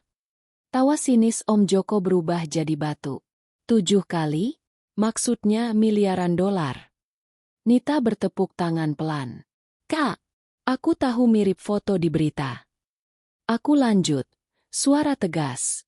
Saya sengaja sembunyikan identitas saat nikah sama Andi. Demi uji cinta dia. Murni. Tanpa uang. Tapi, apa yang saya alami? Diperlakukan seperti babu. Bangun pagi masak. Cuci di hujan. Sapu halaman saat sakit. Di pesta ulang tahun, reuni arisan, dibilang parasit, dari broken home, susah punya anak. Direndahkan di depan kalian semua. Aku pandang satu persatu. Tante Rina yang tertawa dulu, Om Joko yang bilang, mantan Andi lebih baik, sepupu yang ikut celetuk. Ruangan hening mati. Andi pegang tanganku. Mata basah. Lila, kenapa nggak bilang? Aku gagal bela kamu. Ibu maju. Suara lembut. Nak, dia tahan demi kamu. Kami tahu semuanya. Dari laporan asisten. Kontrak properti, tender Andi, tas Gucci. Semua dari kami. Bantu diam-diam. Bapak buka map tebal. Proyektor sederhana dari tablet asisten nyalakan layar dinding. Grafik aset Haryanto Group, miliaran. Grafik perbandingan dengan bisnis Pak Budi, yang kugali data. 7 kali lipat jelas. Ini bukti. Kami tak marah. Kami bangga Lila kuat. Tapi sekarang, Nyonya Sita, apa kata Anda? Ibu Sita bangun pelan. Wajah basah air mata, lutut gemetar. Dia berlutut di depan ruangan. Bertunduk benar. Kepala menyentuh lantai seperti dalam tradisi lama. Lila, maafkan Mama. Aku arogan. Pikir kamu miskin. Makanya ajari kerja keras. Tapi aku salah besar. Rumor-rumor itu, bohong semua. Aku sebarkan karena iri sama mantan Andi yang kaya. Aku malu-maluin kamu di depan keluarga. Perintah seperti budak, usir saat sakit. Aku tak pantas jadi mertua. Maafkan, Nak. Sekarang, rumah ini milikmu. Aku yang jadi babu kalau perlu. Tamu syok. Tante Rina tutup mulut. Om Joko berdiri hormat. Nita peluk aku. Kak, kamu hebat. Andi berlutut di samping Ibu Sita. Peluk dia. Kami maafkan. Tapi jangan lagi. Aku tarik Ibu Sita bangun. Peluk erat. Air mataku jatuh. Bu, bangun. Saya maafkan. Bukan dendam. Tapi pelajaran. Sekarang, kita keluarga sungguhan. Kekayaan bukan segalanya. Sikap yang penting. Bapak angguk. Tutup map. Benar. Dan bisnis? Kontrak tetap. Plus investasi baru untuk toko Bapak Budi. Tapi syarat, hormati Lila sebagai putri kami. Ruangan meledak tepuk tangan. Pelukan. Tawa lega. Om Joko angkat gelas. Untuk Lila Haryanto, menantu tersembunyi terbaik. Tante Rina minta maaf pribadi. Maaf, Nak. Aku ikut tertawa dulu. Andi cium keningku. Aku cinta kamu, apa adanya. Maaf aku lemah. Ibu Sita bertunduk lagi. Tapi kali ini pegang tanganku. Terima kasih, syokku besar. Tapi aku belajar. Tak ada lagi semena-mena. Acara berlanjut dengan makan siang mewah. Catering dari chef Bapak tiba tak lama setelah. Hidangan elit yang bikin tamu takjub. Tapi bagi aku, klimaks ini bukan makanan. Ini kemenangan hati. Saat sore, rombongan pulang. Bapak bisik. Kamu hebat, Nak. Papa bangga. Malam itu, rumah sepi tapi hangat. Ibu Sita masak teh untukku sendiri. Minum, Lila. Istirahat. Aku tersenyum. Syoknya lengkap. Dia tak lagi jahat. Tapi saudara. Malam setelah pengungkapan identitas itu terasa seperti hembusan angin segar yang membersihkan kabut tebal dari rumah mertua, meninggalkan udara yang ringan dan penuh harap. Sudah 2 bulan sejak pernikahan yang kini terasa seperti mimpi buruk yang berubah jadi dongeng bahagia. Aku, Lila, berbaring di samping Andi, memandang langit-langit kamar yang dulu retak-retaknya seperti vena amarah, tapi sekarang terlihat biasa saja. Karena hatiku tak lagi terluka. Cahaya bulan menyusup melalui tirai, menerangi wajah Andi yang damai dalam tidur. Tangannya melingkar pelan di pinggangku. Tapi aku tak bisa tidur. Pikiranku berputar pada perubahan ajaib yang terjadi hari ini. Seperti sulap yang tak kusangka akan sempurna begitu cepat. Pagi berikutnya, jam 7. Rumah yang biasanya bergema dengan perintah Ibu Sita kini hening seperti pagi Minggu yang malas. Aku turun ke dapur, penasaran, dan terkejut melihat Ibu Sita sudah berdiri di depan kompor. Bukan memerintah, tapi sibuk sendiri. Aroma nasi goreng hangat menyebar, telur dadar emas menggoreng di wajan, dan secangkir teh manis mengepul di meja untukku. Dia berbalik. Wajahnya yang dulu tegang kini lembut. Garis-garis khawatir di dahinya menghilang digantikan senyum malu-malu. Pagi. Lila. Duduk dulu. Mama buatkan sarapan. Kamu capek kemarin. Aku membeku sejenak di ambang pintu. Tak percaya. Bu, kamu gak usah repot. Biasanya aku yang... Tidak, potongnya cepat. Suara tegas tapi penuh kehangatan. Kemarin, Mama janji. Kamu istirahat. Ini, permulaan. Mama yang belajar jadi babu, sekarang, kalau perlu. Dia tertawa kecil, suara yang jarang ku dengar, dan letakkan piring di depanku. Nasi gorengnya sederhana, tapi disajikan dengan telaten, potongan sosis, irisan timun segar, dan sambal yang pas pedasnya. Aku duduk, ambil suapan pertama, dan rasanya seperti pelukan. Bu, enak. Terima kasih. Aku pandang matanya, yang kini penuh penyesalan tapi juga tekad. Kamu gak perlu ganti posisi. Kita sama-sama. Dia duduk di seberang, tangan memegang cangkir tehnya sendiri. Lila. Nak, Mama masih syok. Sampai sekarang, kalau tutup mata, Mama lihat grafik aset itu, 7 kali lipat dari kita. Mama pikir, ya Tuhan, aku pernah suruh dia cuci baju tangan di belakang, saat hujan deras. Mama hina diri sendiri. Tapi show itu bagus. Bikin Mama sadar. Kemarin, saat berlutut di depan keluarga besar, Mama rasanya mati dan lahir lagi. Aku pegang tangannya, yang dulu kasar saat memukul talenan perintah, kini lembut. Bu, itu masa lalu. Saya maafkan dari dulu. Yang penting sekarang. Andi turun saat itu, rambut acak-acakan, tapi matanya berbinar saat lihat pemandangan. Wah, Mama masak? Ini hari apa? Dia duduk, ambil piring, dan kami bertiga makan seperti keluarga sungguhan, obrolan ringan soal cuaca, rencana hari, tanpa nada merendahkan. Pak Budi bergabung belakangan, tersenyum lebar. Bagus. Sit. Lila, terima kasih ya. Kontrak itu selamatkan toko. Tapi lebih dari itu, selamatkan keluarga kita. Setelah sarapan, perubahan Ibu Sita makin nyata. Dia tak lagi duduk santai di teras sambil menelepon gosip. Malah, dia ajak aku ke ruang kerjanya, kamar kecil di belakang rumah, penuh buku catatan bisnis usang Pak Budi. Lila, nak, Mama mau belajar. Kamu kan ahli bisnis, putri konglomerat. Ajari Mama.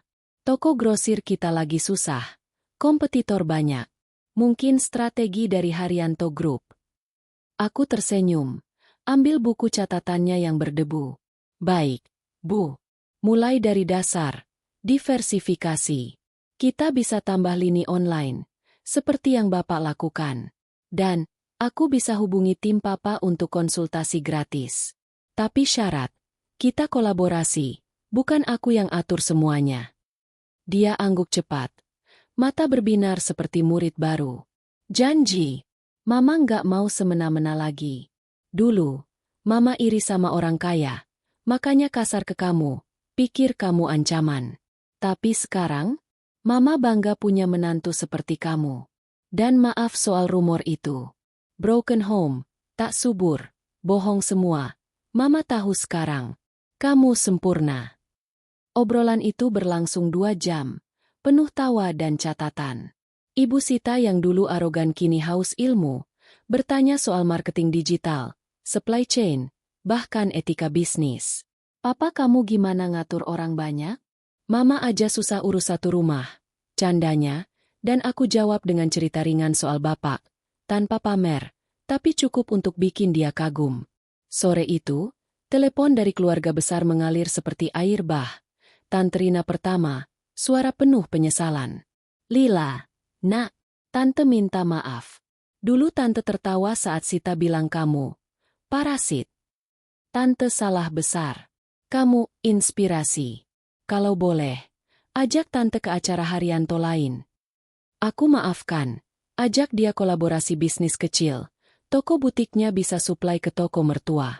Om Joko ikut. Lila, kontrak Haryanto itu wah. Om bangga. Maaf Om pernah bilang Andi lebih cocok sama mantan kaya. Sekarang Om tahu, kamu yang terbaik. Sepupu Riko dan Nita kirim grup chat. Kak, hero kita. Ajarin kami juga soal saham. Aku balas dengan tips sederhana. Bangun jaringan baru. Bukan karena uang, tapi ikatan keluarga. Andi, yang paling berubah. Tarik aku ke taman belakang saat matahari condong. Sayang, aku masih nggak percaya. Kamu putri miliarder. Tapi pilih hidup sederhana demi aku. Aku lemah dulu. Diam saat mama kasar. Tak bela kamu sepenuhnya. Maafkan aku. Tapi sekarang, hubungan kita lebih kuat. Aku janji. Selamanya bela kamu, bukan karena kekayaan, tapi karena cinta. Aku peluk dia erat. Air mata bahagia jatuh. Aku tahu, Andi, itu sebabnya aku pilih kamu. Ujian selesai, sekarang kita mulai baru. Kami cium, angin sore menyapu daun-daun, seperti membersihkan sisa-sisa penindasan. Malam tiba dengan makan malam keluarga yang hangat. Ibu Sita masak lagi. Opor ayam spesial. Ingat resep yang dulu kugosok saat sakit. Ini buat kamu. Lila.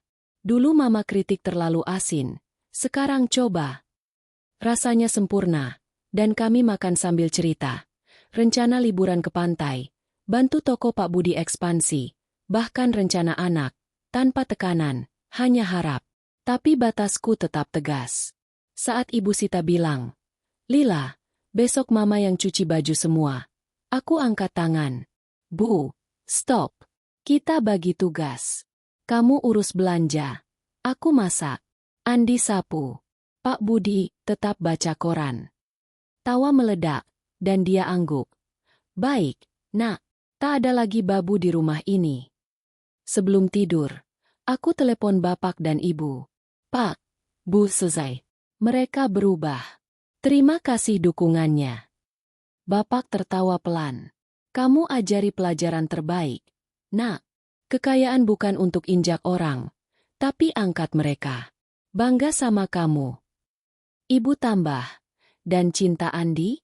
Murni, kan? Iya, Bu. Murni. Di cermin kamar mandi, aku pandang bayanganku. Bukan lagi gadis lelah dengan mata bengkak, tapi wanita kuat dengan senyum lebar. Mertua jahat yang tega jadikan aku babu, rendahkan di depan keluarga besar. Kini bertunduk hormat, syok tapi belajar. Tak ada lagi semena-mena, hanya keluarga yang saling angkat. Pesan moralnya sederhana, kekayaan hati lebih berharga dari emas, dan balas dendam terbaik adalah kebenaran yang menyembuhkan. Besok, hidup baru dimulai, sebagai Lila Haryanto, tapi tetap Lila yang sederhana, penuh cinta.